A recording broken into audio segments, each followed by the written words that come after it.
ತಿರುಪತಿ ಲಡ್ಡು ಪ್ರಸಾದ. ಲಾರ್ಡ್ ವೆಂಕಟೇಶ್ವರನ ಪ್ರಸಿದ್ಧ ಪ್ರಸಾದವು ಈಗ 300 ವರ್ಷಗಳಿಂದ ಹೆಚ್ಚು ಹಳೆಯದಾಗಿದೆ. ತಿರುಪತಿಯ ದೇವಾಲಯವು ಈ ಲಡ್ಡುವನ್ನು ಭಗವಂತನಿಗೆ ಮತ್ತು ಭಕ್ತರಿಗೆ ಪ್ರಸಾದವಾಗಿ ನೀಡುವುದು ಆರಂಭಿಸಿತು. 2009ರಲ್ಲಿ ಜಿಯೋಗ್ರಾಫಿಕಲ್ ಇಂಡಿಕೇಶನ್ಸ್ ಆಫ್ ಗುಡ್ಸ್ ನೋಂದಣಿ ಮತ್ತು ರಕ್ಷಣಾ ಕಾಯ್ದೆ ಅಡಿಯಲ್ಲಿ ತಿರುಪತಿ ಲಡ್ಡಿಗೆ ಪೇಟೆಂಟ್ ಹಕ್ಕುಗಳನ್ನು ನೀಡಲಾಗಿದೆ. ತಿರುಪತಿ ಲಡ್ಡು ಅಥವಾ ಶ್ರೀವರಿ ಲಡ್ಡು ಭಾರತ ದೇಶದ ಆಂಧ್ರಪ್ರದೇಶದ ತಿರುಪತಿ ಜಿಲ್ಲೆಯ ತಿರುಪತಿನಲ್ಲಿ ತಿರುಮಲ ವೆಂಕಟೇಶ್ವರ ದೇವಸ್ಥಾನದಲ್ಲಿ ವೆಂಕಟೇಶ್ವರನಿಗೆ ನೈವೇದ್ಯವಾಗಿ ನೀಡುವ ಲಡ್ಡು ಸಿಹಿ. ದೇವಸ್ಥಾನದಲ್ಲಿ ದರ್ಶನಾನಂತರ ಲಡ್ಡುವನ್ನು ಭಕ್ತರಿಗೆ ಪ್ರಸಾದವಾಗಿ ನೀಡುತ್ತಾರೆ. ತಿರುಮಲದಲ್ಲಿ ಪ್ರತಿದಿನವೂ ಸುಮಾರು 3 ಲಕ್ಷ ಲಡ್ಡುಗಳನ್ನು ಭಕ್ತರಿಗೆ ಟಿಡಿ ತಯಾರಿಸುತ್ತದೆ ಮತ್ತು ವಿತರಿಸುತ್ತದೆ. ಪ್ರತಿ ವರ್ಷದ ಲಡ್ಡು ಮಾರಾಟದ ಮೂಲಕ ಟ್ರಸ್ಟ್ಗಾಗಿ ಸುಮಾರು 500 ಕೋಟಿ ರೂಪಾಯಿಗಳ ಆದಾಯ ಬರುತ್ತದೆ. ಈ ಘನ ಇತಿಹಾಸವಿರುವ ತಿರುಮಲ ಲಡ್ಡು ಮೇಲೆ ಮಿಶ್ರಿತ ಮಾರಾಟದ ವಿವಾದ ಹುಟ್ಟಿದೆ.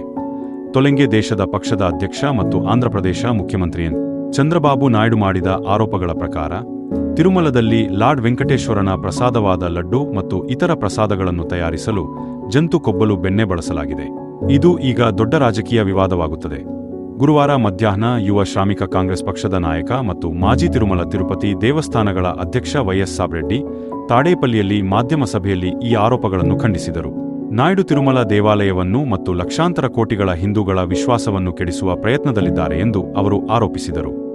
ಆದರೆ ಟಿಡಿಪಿ ನಾಯಕ ಅನುಂ ವೆಂಕಟರಾಮಣ ರೆಡ್ಡಿ ಮಾಧ್ಯಮ ಸಭೆಯಲ್ಲಿ ರಾಷ್ಟ್ರೀಯ ಡೇರಿ ಅಭಿವೃದ್ಧಿ ಮಂಡಲವು ಮಾಡಿದ ವಿಶ್ಲೇಷಣಾ ವರದಿಯನ್ನು ಬಿಡುಗಡೆ ಮಾಡಿದರು. ಆ ವರದಿಯ ಪ್ರಕಾರ ಬೆಣ್ಣೆಯ ಮಾದರಿಯಲ್ಲಿ ಸೋಯಾಬೀನ್, ಸೂರ್ಯಕಾಂತಿ, ಒಲಿವ್, ರೆಪಸಿಡ್, ಲಿನ್ಸೀಡ್, ಮೆಕ್ಕಾಯ್, ಕಾಟನ್ ಸೀಡ್, ಮತ್ಸ್ಯೆಣ್ಣೆ, ಕೊಬ್ಬರಿ, ಪಾಮ್ ಕರ್ನೆಲ್, ಪಾಮ್, ಬಿಫ್ಟಲ್ಲೋ ಮತ್ತು ಇತರ ವಿದೇಶಿ ಕೊಬ್ಬಲುಗಳು ಇದ್ದವು ಎಂದು ಬಹಿರಂಗವಾಗಿದೆ.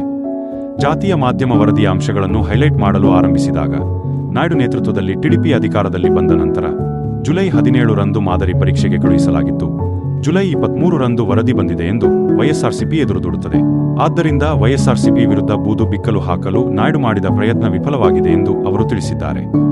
ಆದರೆ ಟಿಡಿಪಿ ಶ್ರೇಣಿಯ ಪ್ರಕಾರ ಜುಲೈನಲ್ಲಿ ಪರೀಕ್ಷೆಗಳು ನಡೆದರೂ ಬೆಣ್ಣೆ ಸರಬರಾಜು ಮಾಡಿದ ಒಪ್ಪಂದದ ಕಾರ್ಮಿಕನು ಹಿಂದಿನ ಸರ್ಕಾರದೊಂದಿಗೆ ಆಯ್ಕೆ ಮಾಡಲಾಗಿತ್ತು ಮತ್ತು ಮಾದರಿ ಆಯ್ಕೆ ಮಾಡಿದ ಸ್ಟಾಕ್ ಹಿಂದಿನ ಸರ್ಕಾರದ ಕಾಲದಲ್ಲಿ ನೀಡಲಾಗಿತ್ತು.